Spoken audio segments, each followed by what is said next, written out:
Hi, my name is Brooke Stockdyke, and I'm here today with my colleague Jessica Scott, and we're going to be talking with you about healthcare and health insurance in the United States. We're with the Office for International Students and Scholars.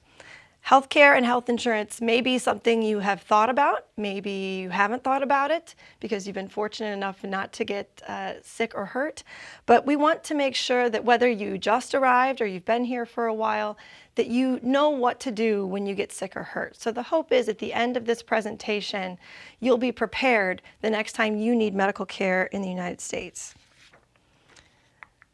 So here's a brief overview of what we're going to cover today. We're going to talk about the common misperceptions that international students, scholars, and their families tend to have about health insurance in the U.S. and health care in the U.S., how visa status affects health insurance, how to use the health insurance that you have, the other choices that you have for health insurance coverage, some of the other options that you have in the health insurance market and what are maybe some of the common pitfalls, and how to take care of any family members you may have with you.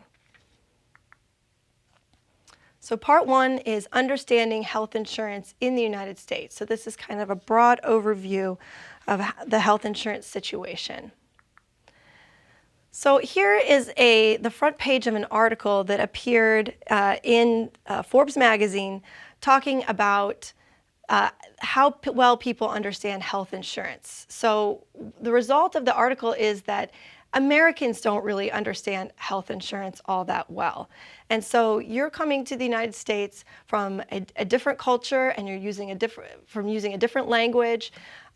It's very difficult to understand. Our system is very complicated and it's hard to understand. So we're going to try to give you the basics, but please understand that if it's difficult for you to understand the complexities, that Americans share that struggle with you.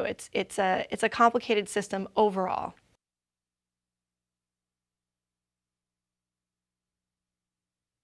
Okay, so now we will discuss part 4, which is finding health insurance for your family members. And when you're starting to look over the plan for Aetna insurance, for example, or other insurance policies, you'll realize that costs are higher for dependent health insurance. And so in looking at dependents, we have two categories. We have spouses and children. And for spouses, many F2 and J2 spouses are female.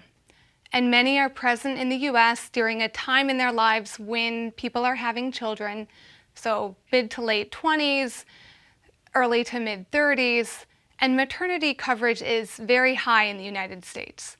And for those three reasons, that is why insurance has become especially expensive for spouses.